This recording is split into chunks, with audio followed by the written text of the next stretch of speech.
Bueno, queremos oficialmente saludar a todos los hermanos que están aquí en el templo, como aquellos que nos ven a través de las redes sociales. Este es su pastor Eliasín Torres, de la Iglesia de Dios Valles de Bendición, ubicada aquí en el barrio Alto Nuevo del pueblo de Guaynabo, en Puerto Rico.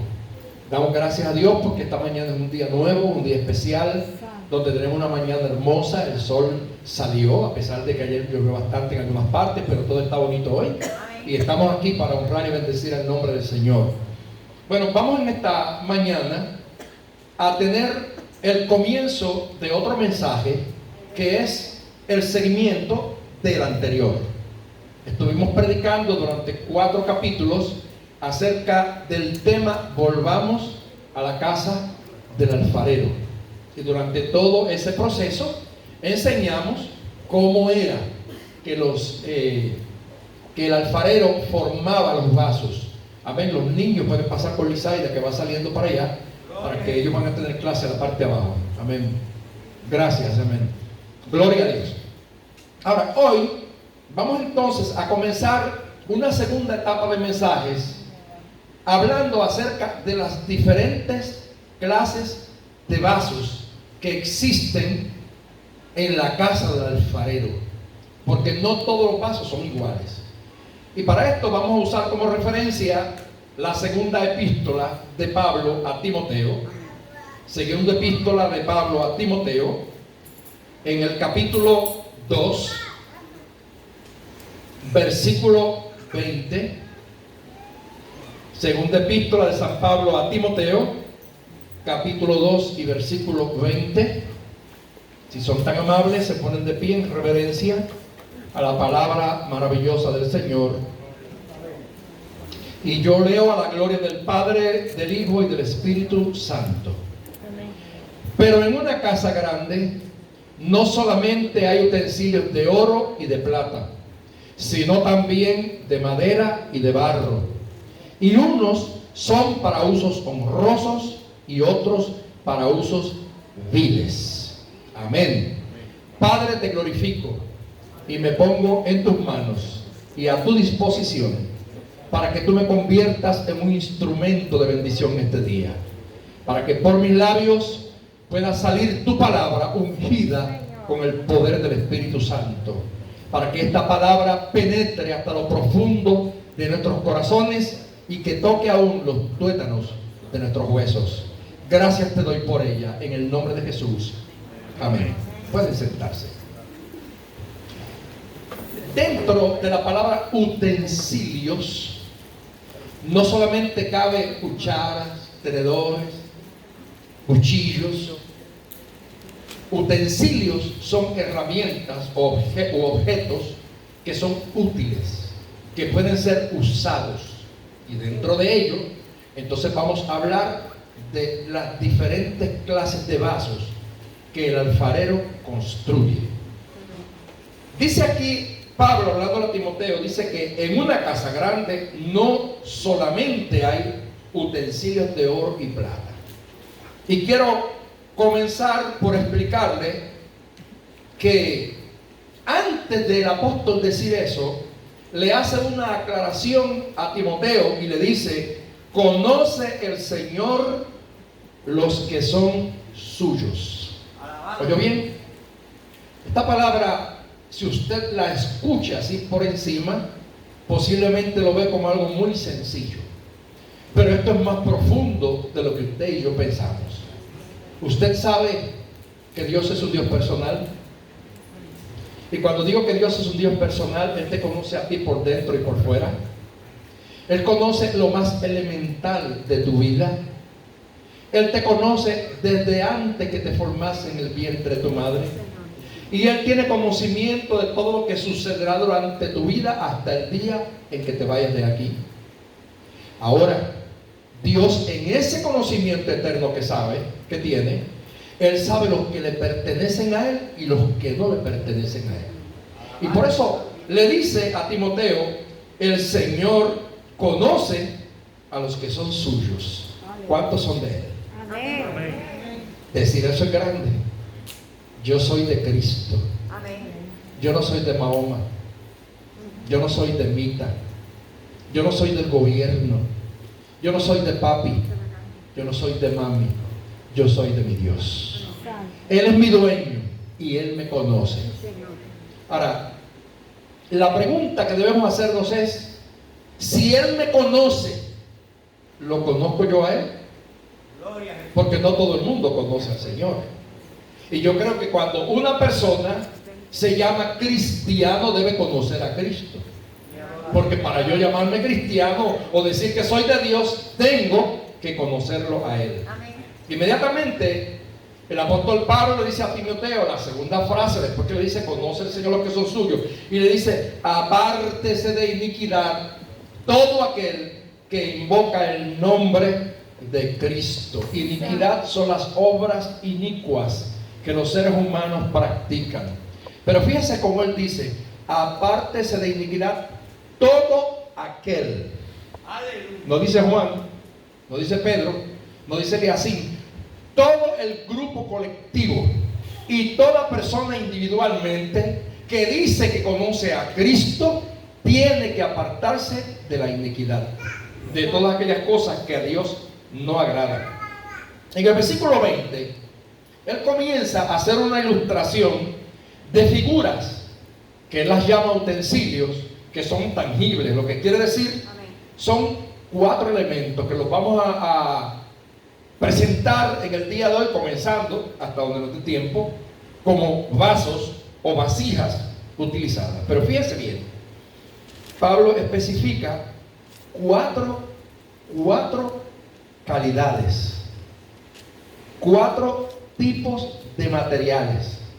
Y si usted se pone a mirar en el versículo, se va a dar cuenta que comienza de arriba para abajo. Primeramente dice, en una casa hay utensilios de oro. ¿Cuántos aquí saben lo que es el oro? Todo el mundo sabe que el oro es un elemento metálico. Y yo me puse a estudiar un poquito acerca del oro, porque dice que el oro es muy escaso en la corteza terrestre. Hay muchos minerales y muchos elementos en la tierra, pero el oro es uno de los más caros. ¿Por qué? Porque tiene un valor tremendo y es dúctil y maleable. ¿Qué significa eso? Que se puede fundir, que puede pasar por el proceso del calor más terrible que hay y no pierde su calidad. Aleluya. Escuche bien. Y como es dúctil y tactible, entonces se puede manejar y se le puede dar diferentes formas. Descubrí algo tan tremendo porque tiene un gran valor que hoy, bueno, por lo menos anoche, que yo busqué la información sobre el valor del oro. Una onza de oro estaba anoche a $1,733.19. Como nosotros hablamos de libras y no de onzas, una libra tiene 16 onzas. Así que usted multiplique eso por 16 y llegaríamos al total de que una libra de oro vale $27,731.04. Es una libra, 16 onzas. Y una libra de pan, que pesa lo mismo, vale $2. Para que usted vea que es un material sumamente caro, sumamente costoso, duradero, de un valor tremendo. Por el oro matan, por el oro secuestran, por el oro existen mafias, por el oro se venden los gobernantes, por el oro se entrega hasta la vida, porque la gente no se dan cuenta que no hay nada de lo creado por Dios que valga más que esta vida. Santo. Esta vida vale más que el oro. Esta vida vale más que la plata. Porque ¿sabe cuántos multimillonarios hay en la tierra que tienen oro en lingotes guardados y se mueren de cáncer y no hay médico que le quite su cáncer? No hay nadie que pueda valorar la vida. Nadie puede entender el misterio de esa vida que Dios le dio al hombre. Ahora, Pablo, después que habla acerca del utensilio de oro, pasa a la segunda categoría Y dice, no solamente hay en una casa utensilios de oro, sino también de plata. La plata también es bonita. Y la plata es un elemento metálico mineral de color blanco brillante. El oro es amarillo brillante. La plata es blanco brillante. Con él se hacen utensilios, se hacen monedas, se hace joyería. Pero el precio anoche de la plata no era igual que el del oro, ni hoy tampoco. Porque una onza de plata vale $25 con 11 centavos. Así multiplicada por 16 onzas, una libra de plata vale $401 con 76 centavos. Y mucha gente que no son ricos y pueden tener plata. Por ahí venden cadenas de plata, venden esto de plata. Yo tengo en casa 3 utensilios o 4 que son de plata pura, que me la regaló la pastora que yo tenía en Haití, hermana Regina, que lo había traído de un viaje que dio por allá a Turquía o a Jerusalén, y me lo regaló.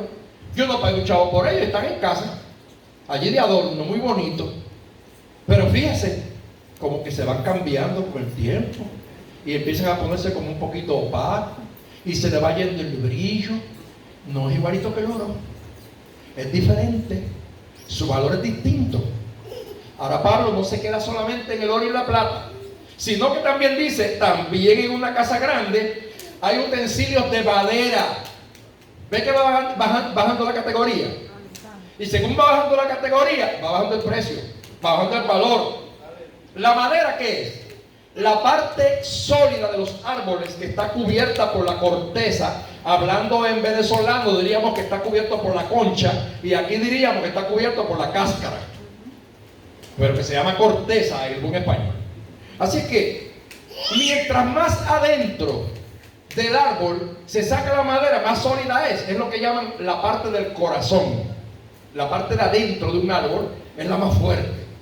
Entonces tiene valor también, pero fíjese bien, su precio varía de acuerdo a la calidad. Hay una madera que se llama caoba, de la que están hechos esos bancos. Hay una madera que se llama cedro, hay un cedro que se llama oloroso. Hay una que se llama pichipén. Y hay otra que le llaman doblafer. Y no vale mucho. Es la que se usa para damios, o sea, para falsos pisos y todo eso. Sin embargo, hay una madera que se llama secuoya, que se considera la más cara. Porque esa, por lo menos en Europa, vale hasta 1.500 euros el metro cúbico de secuoya, que es una madera bastante costosa. Pero aún así ninguno se acerca a la plata y ninguno se acerca al oro. Al oro no le da polilla, a la plata tampoco, aunque le da un poco de moho. Pero a la madera se la come la polilla, se la come el comején, y con los años va perdiendo su fortaleza. Y luego él habla y dice que el otro material con el que se hace utensilios es el barro. Y el barro es del que hemos venido hablando durante los 4 mensajes anteriores, refiriéndonos a la tinaja que el alfarero confecciona. ¿Y qué es el barro? El barro es una masa que resulta de la mezcla de tierra con agua. Pero tampoco todos los barros son iguales. Porque, por ejemplo, al lodo que se forma en las calles cuando llueve se le llama barro. Y no necesariamente ese sirve para hacer vasijas. O sea, le he presentado aquí en esta esta mañana, 4 elementos que son utilizados para fabricar diferentes tipos de utensilios o de vasijas. Con todas ellas se pueden hacer vasijas. ¿Sí? Se hace vasija con el barro, se hace vasija con la madera. ¿Cuántos han visto los pilones? Amén. Los pilones de pilar. ¿Verdad que sí? Que todavía yo tengo en casa. Y me encanta moler ají dulce. ¿Sí? Me gusta más que tener sofrito hecho el ají dulce. Yo soy cocinero. Y me gusta. Y ayer estaba cocinando en casa y estaba buscando el pilón, porque me gusta apilarlo ahí en el momento. Mire, y también se hacen vasos o vasijas de plata y se hacen también de oro. Cada una de ellas tiene un valor muy diferente. Y ahora el apóstol Pablo, después que habla de estos 4, empieza a hablar de algo que es muy importante, porque identificados estos 4 elementos, Pablo explica que cada uno de ellos tiene usos distintos. Y los usos, le dije que hay 4 elementos, son dos diferentes. Ahora él habla de 2 tipos de usos. A uno le llama usos que son honrosos y a los otros le llama usos viles. Sería bueno entonces usted distinguir algo que es honroso, es algo que tiene estima, respeto, que se aprecia por la virtud y el mérito que tiene. Pero ¿qué es entonces algo vil? Algo vil es algo bajo, despreciable, indigno. Escuche bien, muy diferente lo que es honra de lo que es vil.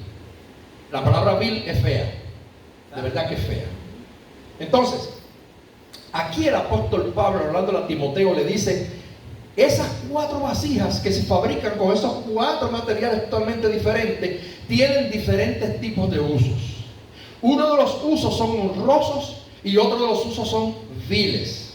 Ahora yo quiero empezar a definir lo que aprendí hace mucho tiempo atrás de una costumbre que se utilizaba usar en los tiempos de antes, allá en el área de Palestina, y que tal vez aquí algunos hermanos se acordarán porque hace un tiempo atrás se habló de aquí, aunque yo no prediqué de ese tema aquí, pero una vez se trajo una ilustración aquí en la iglesia a través de una película. Entonces, vamos a hablar primeramente de lo que era la costumbre, de esas vasijas que se utilizaban. La primera vasija, o el primer vaso que se conocía, se le llamaba vaso de honra, precisamente vaso de honra. Porque ese vaso de honra era como una tinaja que se utilizaba, se ponía en las puertas o en las entradas de las casas, para que todo transeúnte, todo el que pasara frente a la casa, si tenía sed, por un gesto de benevolencia, por un gesto de gratitud, no sé, un gesto de generosidad familiar, cualquiera que pasara, tomara agua sin tener que tomar la puerta, sin tener que tocar la puerta, porque allí en la puerta de cada casa había un vaso de honra. Ese vaso de honra, los dueños de la casa lo mantenían limpio, lo mantenían en el lugar que debía estar, para que el agua se mantuviera fresca, y tenían el recipiente para que todo el que pasara pudiera tomar del agua. Ahora, cuando yo llevo esto al sentido espiritual, porque todo esto tiene un sentido espiritual, nos está hablando de que las bendiciones de Dios hay que compartirlas. Porque mientras tú y yo tenemos en abundancia, y vamos a hablar en este caso que se echaba agua en esa vasija, hay otros que tienen sed. A veces nosotros tenemos de más y otros tienen de menos. Pero en este gesto que hace la gente, o que hacía la gente en aquel tiempo, de generosidad familiar, de sensibilidad por el prójimo, de compartir la bendición, entonces se acordaban de que yo estoy cómodo, acá hace sombra, aquí está fresco el ambiente, pero afuera hay sol, hay calor, y el que va pasando necesita refrescarse, y yo soy el que tengo que suplir el agua. Esto tiene una connotación totalmente espiritual, porque el hecho simplemente de ubicar el vaso frente a la puerta indica que yo tengo que pensar en la necesidad de mi prójimo sin que mi prójimo me lo pida. Yo tengo que tener la disposición de compartir las bendiciones de Dios sin que nadie me diga dame. El cristiano tiene que aprender a dar, porque él ha recibido lo que tiene por gracia. Usted sabe que yo siempre enfatizo sobre esto, porque todo lo que tú y yo tenemos es por gracia. Y gracia es un don no merecido. O sea, tú no te mereces ser como eres ni tener lo que tienes. Lo tienes por la gracia divina. Porque hay otras personas más bonitas que tú, con más dinero, con más educación que tú, y no viven como tú, y no viven como yo. Están muchos de ellos deambulando. Yo he conocido gente que fueron abogados y después deambulaban por las calles. Gente que eran doctores y que después estaban tirados en una esquina. Sí, es verdad. Dios habla a través de su palabra, y el apóstol Pablo hablaba acerca de los vasos. Nosotros tenemos que saber que esto tiene una aplicación. Este vaso tiene que ver, y lo vamos a simbolizar de esta forma, con la familia.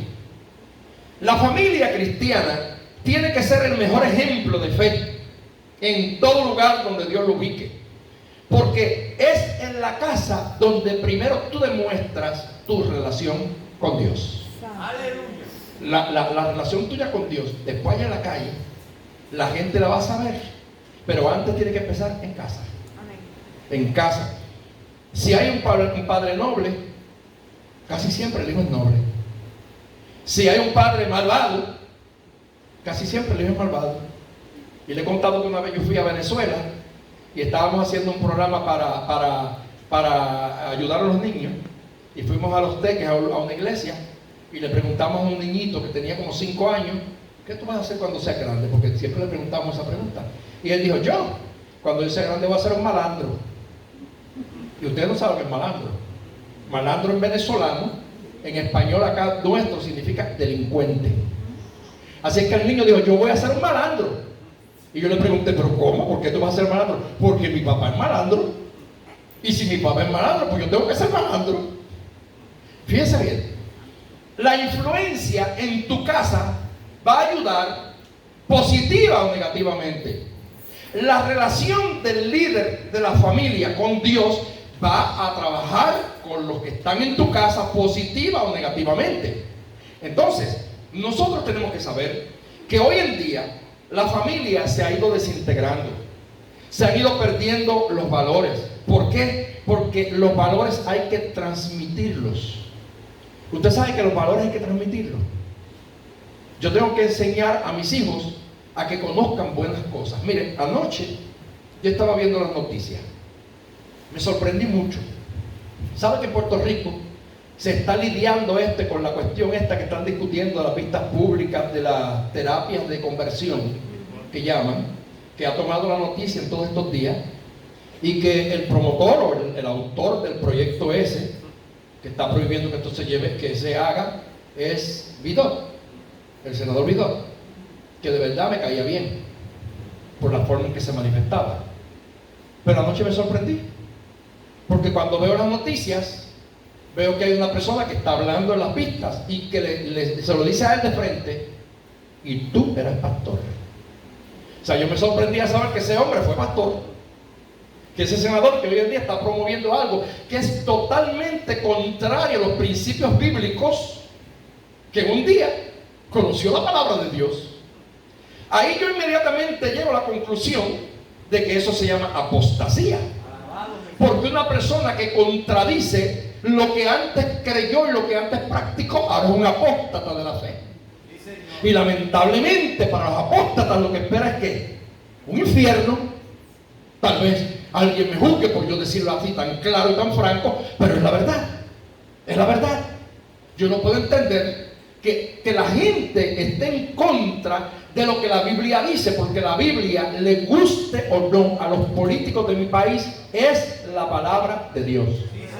Le guste o no le guste a los religiosos de nuestro país, la Biblia es la palabra de Dios.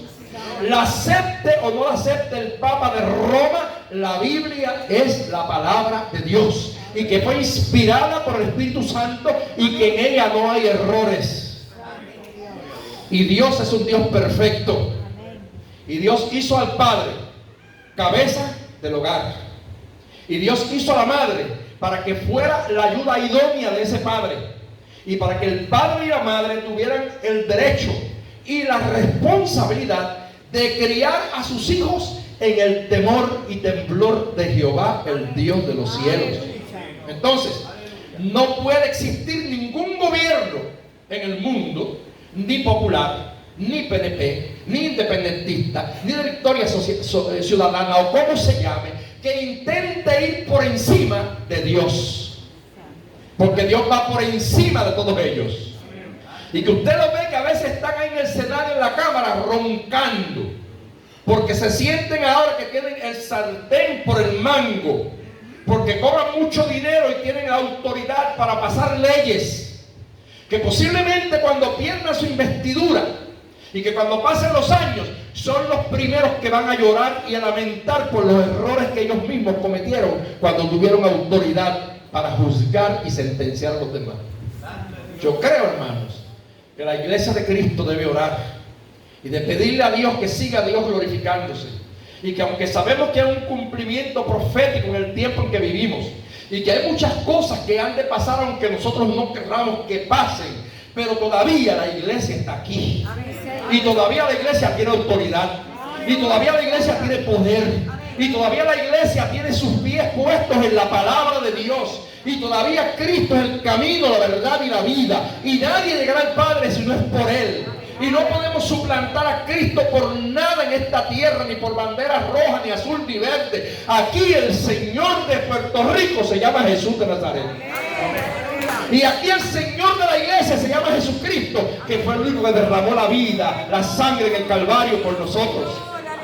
Y que no hay país en el mundo que eche para adelante. Mire cómo están los Estados Unidos, la primera potencia del mundo. Y hoy en día los Estados Unidos se ha convertido en el hazmerreír de muchos países. Los países se burlan de Estados Unidos. El comunismo, el socialismo se burla de Estados Unidos. ¿Por qué? Porque Estados Unidos es una nación que era temerosa de Dios y que tenía bases cristianas de fe evangélica. Trataron de sacar a Dios de la Casa Blanca. Trataron de sacar a Dios del Capitolio. Trataron de sacar a Dios de las leyes. Y comenzaron a imponer lo que el hombre, el diablo le señalaba. Y hoy en día, mire cómo está Estados Unidos. Mire cómo está Puerto Rico. Mire cómo están grandes países del mundo que tuvieron un tiempo una base cristiana. La iglesia del Señor debe de hoy más que nunca orar y pedirle al Señor, número uno, que nos dé iluminación en nuestro espíritu para entender quién es de Él y quién no lo es. Necesitamos pedirle al Señor que nos dé autoridad y fuerza para defender nuestros postulados de fe, porque Dios va por encima de todos los hombres. Ahora, todos estos proyectos que quieren aprobar aquí en Puerto Rico, ¿saben en contra de quién están? De la familia. Porque si la familia se desintegra la sociedad. Si la sociedad se desintegra la iglesia. Porque la iglesia está compuesta por familias. ¿Verdad que sí? Amén. Y las familias tienen que estar en el orden que Dios la estableció. Dios nunca dijo dos padres, ni dos padres, dijo un padre y una madre. ¿Qué dice la Biblia? Dejará el hombre a su padre y a su madre y se unirá a su mujer. Y los dos serán una sola carne. Amén. Y ahí van a multiplicarse y a crecer en la tierra. ¿Estoy equivocado o estoy en la verdad? Yo creo que la verdad que sí. Amén. Entonces, nosotros tenemos que orar y pedirle a Dios autoridad para que Dios haga su voluntad y dentro de su voluntad permita que la iglesia no se doblegue, que los cristianos no nos dobleguemos, sino que mantengamos el estandarte de Cristo en alto por encima de las banderas políticas y por encima de las creencias de aquel o del otro. Entonces, si a tú como padre o a ti como madre el gobierno te quita la autoridad para tú corregir tus hijos, ¿a dónde llegamos? Si hoy en día, con la poquita autoridad que le queda a los padres, la poquita que le queda, porque ya si usted le da con una correa, el servicio social se lo quita. Usted no puede dar una nalgada que se le marque, porque ya por eso es que es maltrato. Tantas que me dieron a mí. Por eso tal vez soy familia Francisco atrás. Porque las pelas que me daba mami, mire, eso de verdad. ¿Sabe los palos que me daban a mí? ¿Sabe los correazos que me daba mami a mí? Y hoy en día, con orgullo, le doy gracias a Dios por haber tenido la madre que tuve, que me puso vergüenza, que desde niño me enseñó que no se robaba, que no se mentía, que no se codiciaba lo que no era nuestro, que me enseñó principios que hasta el día de hoy mantengo vivos. Pero hoy en día usted ve que la sociedad nuestra ha llegado a algo que usted no puede ni mirar a un niño bien, ni mirar a una niña, ni regañarlo, porque ya es maltrato psicológico. Y los primeros que están dañados son los de arriba. Esos son los que están mal psicológicos. Es más, todo ese montón de gente necesitan psicólogos y psiquiatras que los traten ahí, porque la mayoría están medio locos. ¿Sí o no? Amén. Porque la persona cuerda hace las cosas como deben ser. Así que todo el que actúa de la forma que están actuando hoy en día muchos de los líderes políticos es porque de verdad están locos. Perdieron el norte en la vida, no saben ni para dónde van. Ay de sus hijos, ay de sus nietos, ay de sus bisnietos si llega tiempo en la vida. Ay de ellos, porque ellos mismos que hacen lo contrario. Yo creo que tenemos que orar y proteger nuestra familia. Y tenemos que velar por nuestros hijos y velar por nuestros nietos. Y si llega el momento en que por usted darle 2 nalgas a su hijo, lo meten preso, vaya preso con orgullo. Vaya preso con orgullo. Pero no se doblega ante las leyes del hombre. Porque la Biblia nos dice que tenemos que someternos a autoridades superiores siempre y cuando que esas autoridades superiores no vayan por encima de mis principios de fe. Siempre y cuando que esas leyes y que esas cosas que los hombres aprueben no vayan por encima de la palabra de Dios, porque la Biblia es mi regla de fe y de conducta. Amén. Y no se asusten, porque la gente como asustada hoy. No se asusten. Hay que decir la verdad. Y dígale amén a lo que decir amén, lo que no quede callado. Pero es la verdad. Yo creo que necesitamos que Dios se meta en la casa otra vez. Porque ¿sabe por qué?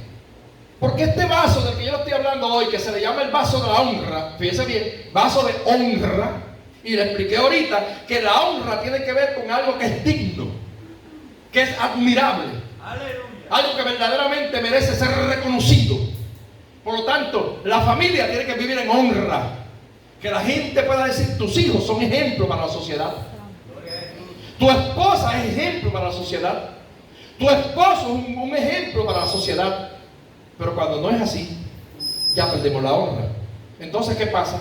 Aquí, este vaso que se utilizaba, que se ponía frente a las casas, era para que todo el que se acercara a la casa del propietario de esa familia recibiera de la bendición que había en la familia.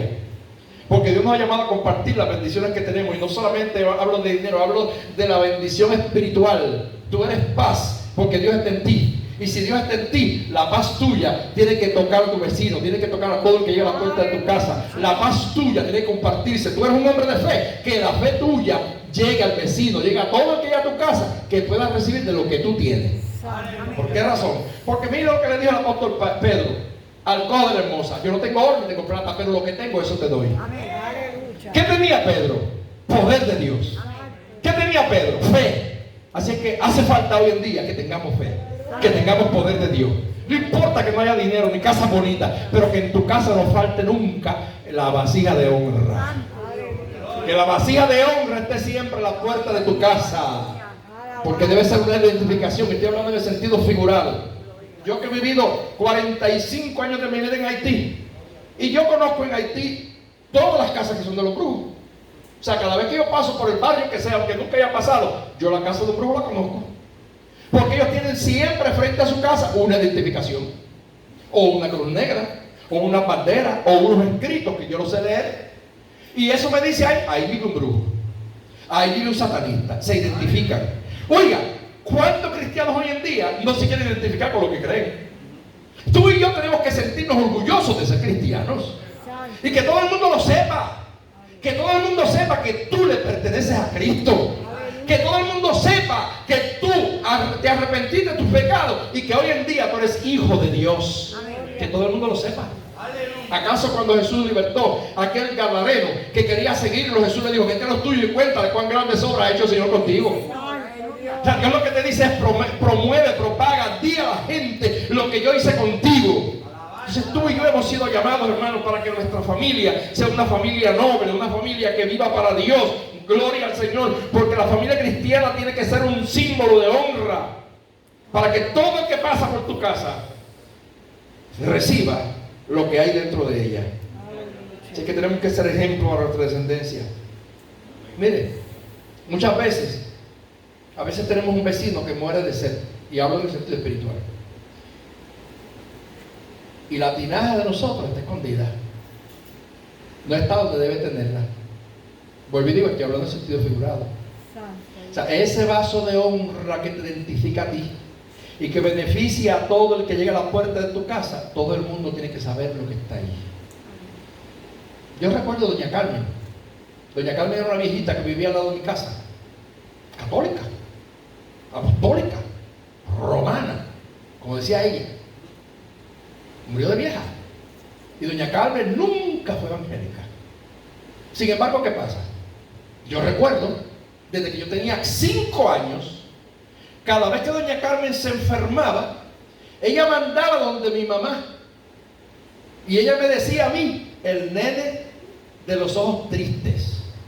Porque ella dice que yo siempre era chiquito y que miraba y que como con tristeza los ojos. Yo no sé, porque los ojos míos son alegres. Ahora se cae un poco, pero era alegre. La cosa es que ella le decía, se enfermaba y decía: mira, doña Margot, mándeme el nene de los ojos tristes para que me ore. Y yo de 5 y 6 años, yo iba allá donde la católica, donde la que andaba con hábito y cuantas cosas. Y yo iba, niño, pero con fe. Y le posaba la mano a doña Carmen y oraba por sanidad divina. Y doña Carmen se sanaba. Y doña Carmen se le quitaba todo lo que tenía.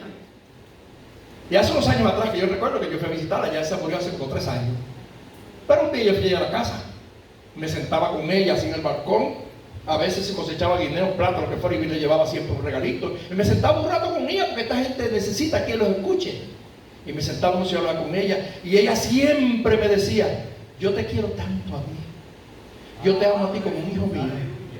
Porque desde chiquito tú eres evangélico. Y yo toda la vida he sido católica, pero tú nunca me has tratado mal. Tú nunca me has insultado. Tú nunca me has faltado el respeto. Y nunca me olvido, cada vez que tú oras por mí, a mí se me quitaban las enfermedades que tenía. O sea, ¿qué es eso? Tú tienes como creyente que identificarte con el agua de tu tinaja. Tú tienes un vaso de honra que Dios te ha dado, que es para que tú lo compartas con todo el que te rodea. Todo el que llega a la puerta de tu casa debe ser bendecido. ¿Sí o no? Claro que sí. Hermanos, la iglesia de hoy necesita examinar la vasija a ver cómo está. A ver cómo está esa vasija de agua, porque tenemos que ser ejemplo para todo el mundo. Recuerdo un hombre que yo lo conocí en un viaje misionero, un cubano, y estuvimos hablando un día, y yo le mencioné a un pastor, amigo mío, y le hablé de él, si lo conocía, y me dijo: sí, yo lo conozco. Lo que me sorprendió fue que me dijo: mire, yo fui vecino de ese pastor más de 25 años. Y ese pastor a mí nunca me habló de Cristo. A mí él nunca me invitó para su iglesia. Si acaso de lejos a veces me levantaba la mano, pero él me saludaba. Y después de más de 25 años ser su vecino, yo me fui de Puerto Rico, me fui a vivir a Estados Unidos. Y cuando llegué a Estados Unidos, inmediatamente conocí a un hermano que ni era pastor. Y me dijo: mira, yo soy cristiano, ¿quieres ir a la iglesia conmigo? Y yo fui. Y ese día me convertí. Y hasta el día de hoy. Cuando él me dijo eso, esto me puso a reflexionar a mí. Porque el agua de tu tinaja no tiene que ver con tu título. Puede ser un pastor, puede ser un evangelista, puede ser un maestro, puede ser un teólogo. Pero si en tu casa no hay agua fresca para que todo el que llega a la puerta de tu casa sepa que Jesús es el Señor de tu familia, mi querido hermano, tu trabajo está incompleto. Sí, tu trabajo está incompleto. Hay que luchar para que nuestra familia sea la prioridad en los términos de salvación. Si nuestro ejemplo es casa es bueno, la tinaja nunca estará seca para todo el que llegue. Sí, eso es así. Yo una vez conocí también, y no es que tenga nada contra los pastores, porque yo soy pastor y hablar mal de ellos es darme fuerte a mí mismo, ¿verdad? Pero yo recuerdo una vez una muchacha que perseveró aquí. Y ella me decía: mire, yo tengo un tío que es pastor y me voy allá y me quedo a veces tiempo en la casa de él y yo tengo problemas. Y dice: porque a veces llegamos del culto y yo llego con un hambre. Y él enseguida que llegamos del culto, lo primero que dice: todo el mundo a dormir. Y yo digo: tío, pero es que yo tengo hambre. A dormir, dije. Y después nosotros nos acostamos y cuando miramos, estar con el plato de arroz, habichuela y carne, esa hora es comiendo todo lo que quedó por la tarde. Y a nosotros nos da un poquito. ¿Qué le parece? Esas son tinajas que están dando un mal ejemplo. Que el agua de ella no es un agua fresca. ¿Por qué? Porque esa acción marcó la vida de esa persona al grado que llegó un momento en que ya no creía en los hombres de Dios. Tú como cristiano, yo como líder cristiano, tengo que mantener agua en mi tinaja, porque la tinaja que debe estar a la puerta de mi casa tiene que ver con la relación familiar. Con que en mi familia se pueda suplir para que los míos sean los primeros que se beneficien. Que los míos reciban de la bendición del cielo. Entonces estaré apto para poder ayudar a los demás. Así que el vaso de barro que construye, uno de los vasos de barro que construye el alfarero, se le llama el vaso de honra. Voy al segundo vaso. El segundo vaso, que se acostumbraba a utilizar en aquel tiempo, se le conocía como el vaso de misericordia. Y el vaso de misericordia era igual que el de honra, pero lo que cambiaba era la ubicación. porque el vaso de honra se ponía en la entrada de la casa, pero el vaso de misericordia se ponía en el camino. Allá lejos de la casa, en el camino, por donde habían transeúntes que pasaban y que había parte que era desértica y que había gente que tenía que pasar sed, que tenía que estar bajo el sol candente. Había gente de buen corazón, temerosos del Dios del cielo, que tenían la dignidad de ir y poner un cántaro, poner una vasija en el camino, y por eso le llamaban el vaso de misericordia. Porque es que el vaso de honra se acuerda de los de casa, pero el vaso de misericordia se acuerda de los de afuera. Así es que la relación tuya con Dios primero comienza en casa y después transmites a los de afuera. ¿Ustedes creen que no hay una interpretación profunda teológicamente en aquella expresión que dijo Jesús cuando dijo: ustedes me serán testigos en Jerusalén, en Judea, en Samaria y hasta los confines de la tierra? Amén. Jerusalén significa tu casa. Amén. Y Judea, tu familia inmediata. Y Samaria, ¿quién era? Su enemigo. Amén. Porque los samaritanos eran enemigos de los judíos. Así que Jesús lo que le está diciendo es: primero habla de los tuyos, los de tu casa, después a tus vecinos, después a tus enemigos, y después entonces habla del mundo entero.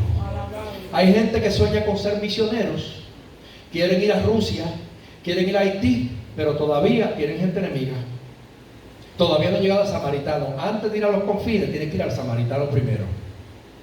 Si tienes problemas, sí, hermano, tienes problemas con alguien en tu vida, porque mire, yo no sé si aquí alguien tendrá enemigos. Por lo menos yo no tengo enemigos. Si yo soy enemigo de alguien porque él me considera su enemigo, ese es el problema de él. Pero de mi parte yo no tengo enemigos. Yo no tengo enemigos. Yo no tengo enemigos. Pero hay gente que a veces está en la iglesia y que dicen: yo a fulano no le hablo hace muchos años. Pues después de este mensaje, mi hermano, debes de ir a Samaria. Después de este mensaje, es hora de que vayas a Samaria. Sí, hay que ir a Samaria. Hay que ir a Samaria, porque Samaria tipifica a tu enemigo, tu rival, ese que no tiene la misma fe tuya, aunque posiblemente cree en el mismo Dios que tú, pero no hay comunión entre uno y el otro. Samaria. Y después entonces puedes pasar a los confines, puedes ir a Haití, puedes ir a Rusia, a todos los demás, porque no puedes ir a predicarle la sanidad a alguien cuando tú todavía estás enfermo. Es como una vez yo decía: a mí nadie me venga a dar conferencias de matrimonio si nunca se ha casado. Porque a veces yo estaba en actividades y decía: no, que tenemos el conferencista tal que va a dar tremenda conferencia de matrimonio. Y yo lo primero que averiguaba era: ¿es casado o no? Porque si no es casado, a mí no me van a hablar de eso. Porque ¿qué sabe un no casado de matrimonio? ¿Cómo me va a hablarme a mí de algo que él no ha vivido ni experimentado? Porque una cosa es la teoría y otra cosa es la práctica. Y lo que vale aquí no es la teoría, es la práctica. Porque la teoría se convierte en nada si no hay práctica. Entonces, si yo hablo de Cristo, yo tengo que vivir como Cristo, porque la teoría es creer para muchos, pero la práctica es vivir como Cristo vivió. No es solamente decir: yo creo en Dios, yo soy cristiano, yo soy evangélico. No, es que hay que ponerlo en práctica. Por lo tanto, el vaso de misericordia representa la relación tuya con tu vecino, con el que pasa por la calle, por aquel que no tiene entrada a tu casa y que pasa de lejos, pero que tú también te acuerdas de él y que tienes misericordia. Tienes que empezar primeramente ¿dónde? En Jerusalén, que es tu casa. Después pasa con tu vecino. Y después pasa con tu enemigo. Y después de tu enemigo, entonces vete por el mundo entero a hablarle de tu Señor Jesús. Alabado el nombre de Jesús. A veces yo me siento incómodo cuando alguien me dice: ¿tú conoces a fulano de tal? Sí. ¿Y sabes quién es? Bueno, sí, ese es un misionero, un pastor. ¿Ese? Sí, yo nunca he visto un hombre más mentiroso que ese. Sí, hace poco me dijeron eso y he encontrado por la cara. Porque yo hablando muy bien de la persona, porque yo lo conocía como que era un hombre de Dios y lo otro. Y cuando me dice: mire, ese, si usted no sabe la trampa que me hizo a mí en un negocio. Ese me debe a mí tanto dinero. Es más, que me tuve que ir de la iglesia y me perseveraba por lo que me debe. Por no verle la cara en el templo y no caerle a golpe. Oiga, cómo está la gente. Cómo está la gente. Y todo el mundo dice que va para el cielo. Pero yo quiero que hoy nosotros aprendamos que el tema del que yo quiero hablar, de que estoy hablando ya, es, mis queridos hermanos, que tenemos que, mire, se lo voy a leer porque no se me olvide y decírselo completamente como es. Porque el de hoy no es el mismo. Estábamos hablando de volver a la casa del alfarero, pero ahora vamos a hablar de identificar el vaso. Así que hoy estamos identificando el vaso. ¿Cuál de esos vasos, cuando yo termine de predicar, hoy o mañana o el mes que viene, cuando yo termine de predicar, usted va a saber cuál de esos vasos que yo le voy a hablar es usted? ¿Con cuál de ellos usted se identifica? Ya le dije el de honra, ¿cuál es? El que tiene que ver con su familia, el que pone la puerta. Ahora estoy hablando de cuál, del de misericordia, que es el que tiene que ver con el vecino, con que está afuera, que se ubica en los caminos para que los transeúntes vean, aleluya, puedan recibir lo que necesitan. Este vaso tiene que ver con los de afuera. Si yo tengo honra en casa, tengo que mantener mi honra en la calle, porque esto tiene que ver entonces con la vida pública del cristiano. Este vaso representa la vida pública del cristiano. Hay gente, aquí no pasa eso, ¿verdad? Pero yo creo que no, espero que no, que en la casa son ángeles, pero en la calle son diablitos. Sí. Y pasa lo mismo en el templo, que en el templo usted lo ve, hermano, santidad, de la cabeza a los pies. Aleluya. Pero cuando no están en el templo, hablan malo, dicen palabras terribles, critican al vecino, pelan al pastor. Aquí no pasa eso, ¿verdad? Porque a mí no me duele la piel, porque a lo mejor si me pelaran a mí me dolía, no me duele. Yo creo que aquí la gente me ama, ¿verdad? Amén. Y estoy seguro, bueno, no es que lo creo, yo estoy seguro que la iglesia me ama. Y si alguno me está criticando positivamente, pues no hay problema, díganlo de frente que yo lo recibo. Ahora de espalda no me hable. Tú sabes hablar de espalda mía, no, porque entonces ya estoy hipócrita. Y Dios con los hipócritas no va. Las cosas hay que decirlas de frente, ¿sí o no? Aunque a usted no lo ame mucho, diga las cosas de frente. Porque las verdades es verdad que duelen, pero es mejor que tú sepas lo que la gente piensa de ti en la cara tuya. Amén. Y no que se lo esté diciendo a Villegas y ver que llega. ¿Es verdad o no es verdad? Amén. Entonces, nosotros tenemos que ser verticales. Yo hablaba ahorita con el Carlos de empezar el culto, de que Dios está buscando cristianos verticales. Y un cristiano vertical es uno que está derecho, que se mantiene ahí, derechito, que no se dobla ni para aquí ni para allá, sino que está en la senda, en el camino correcto. Yo no puedo ser una cosa en casa y otra en la calle. No puedo ser un cristiano en la iglesia y otro allá. El vaso de misericordia extiende la gracia divina hacia todos aquellos que por mi vida, que por mi testimonio, que por mi relación personal y familiar van a conocer la fe de ese Dios que yo tengo. Porque la misericordia que se extendió para salvarme a mí, que me dio a mí de beber el agua que yo necesitaba, es la misericordia que ahora yo debo de manifestar para que otros también reciban a mi Señor. Aleluya. Mire, hoy en día a veces es fácil saber cómo son la gente. ¿Cuántos aquí tienen Facebook? Levanta la mano sin miedo, porque yo también tengo. Mire, hoy en día es bien fácil usted ver la conducta de muchos cristianos por las redes sociales. Porque usted no que hace más que muchas veces entrar al Facebook, vea solamente vaya fotos y vea las fotos que la gente postea para que usted vea. Yo esta semana mandé algo por ahí. Cristianitas que usted las ve que en el templo y es una cosa increíble como visten, pero cuando postea las fotos por Facebook, usted dice, ¿dónde está la imagen de Cristo? No, y ahora hay una egolatría, porque la egolatría está hoy en día, el populismo, la egolatría, el narcisismo, gente que hay hoy en día, que la gente se adora a sí mismo, y usted ve que todo el mundo está. ¿Usted lo ha visto eso? Todo el mundo ahora se retrata por Facebook, yo no sé por qué, con la boca así. Todo el mundo para la trompa.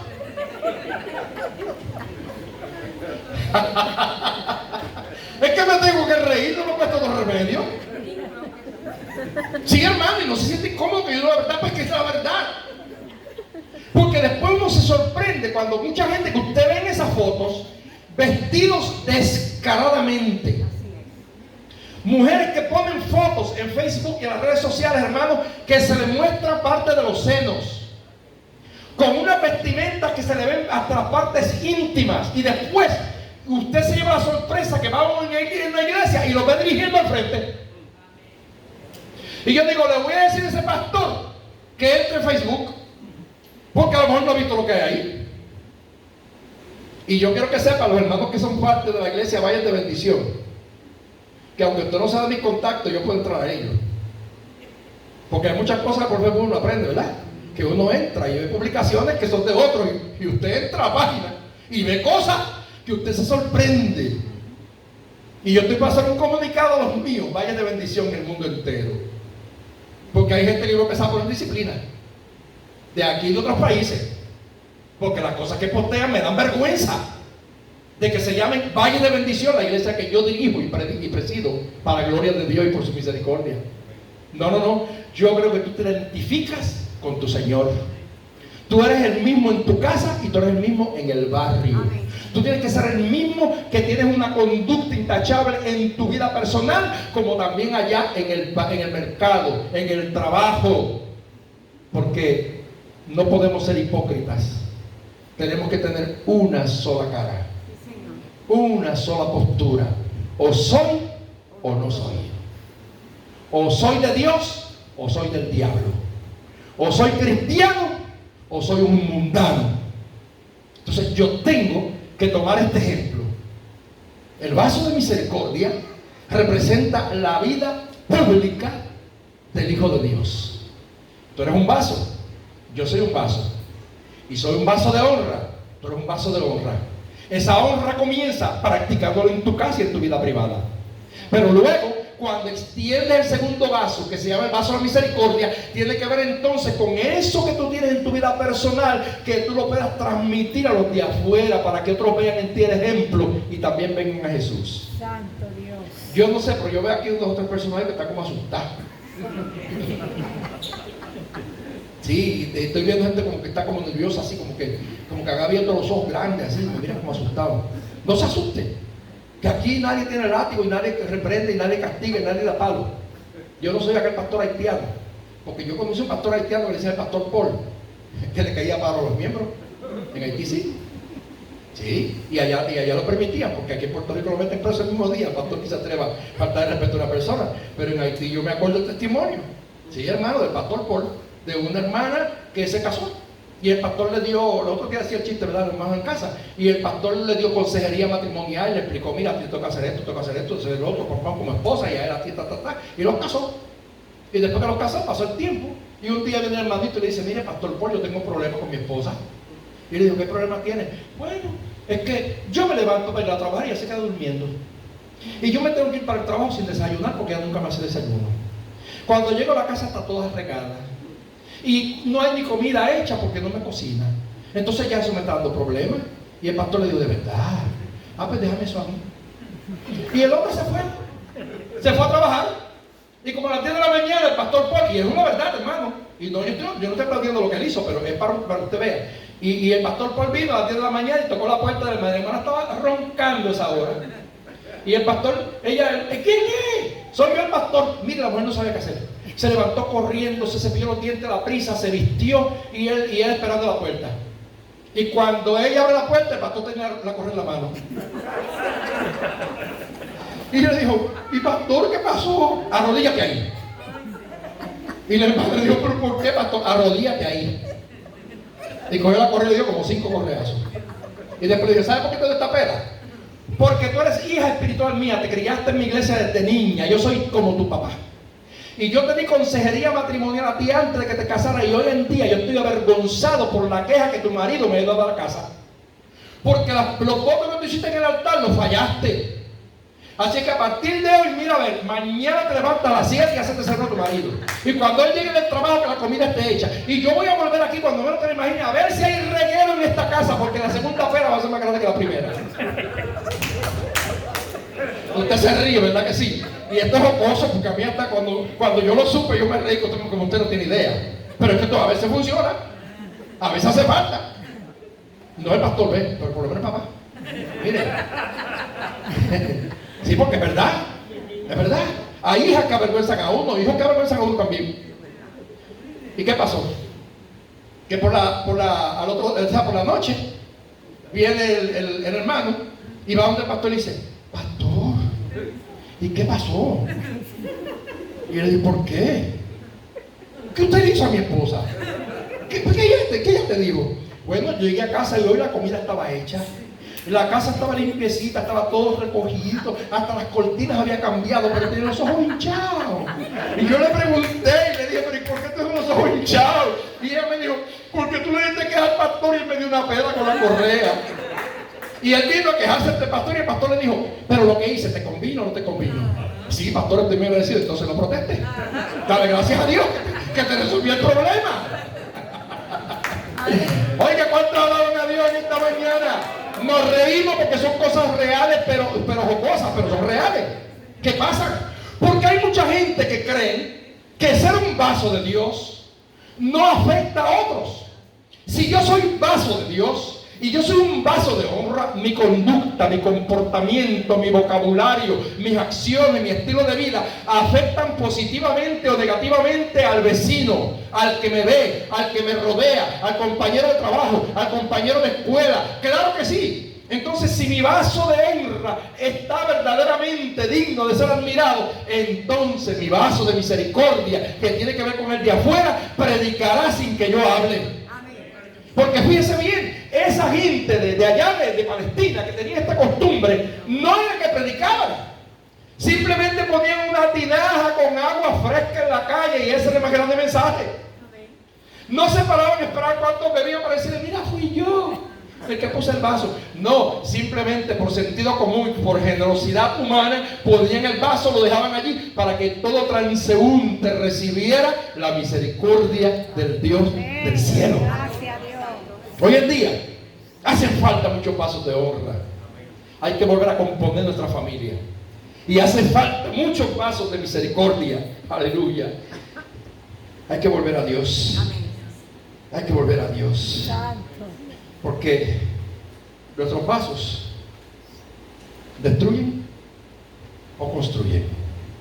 Hoy yo termino aquí diciéndole los primeros dos pasos. Nos faltan un montón, porque son como 6. Hoy hablamos del de honra y del de misericordia.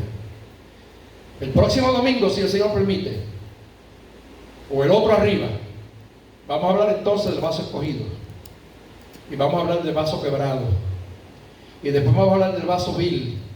Y por último el vaso de ira. Y cada uno de ellos tiene un mensaje glorioso y una enseñanza profunda para mi vida. Y cuando concluyamos esta serie de mensajes, tú y yo vamos a identificarnos a ver cuál vaso somos. Y a partir de ahí Dios quiere que seamos vasos en el templo para usos honrosos. Dios le bendiga. Dios le guarde. Adelante en el nombre del Señor. Y si hay alguien que en el día de hoy necesita una oración, venga al altar. Yo prediqué la palabra conforme a como el Señor me ha inspirado. Lo he hecho porque yo obedezco a Dios. Si usted siente que verdaderamente hay algo en su vida que necesita un empuje de Dios, qué bueno, Dios bendiga a Jorge. ¿Hay alguien más que quiera oración?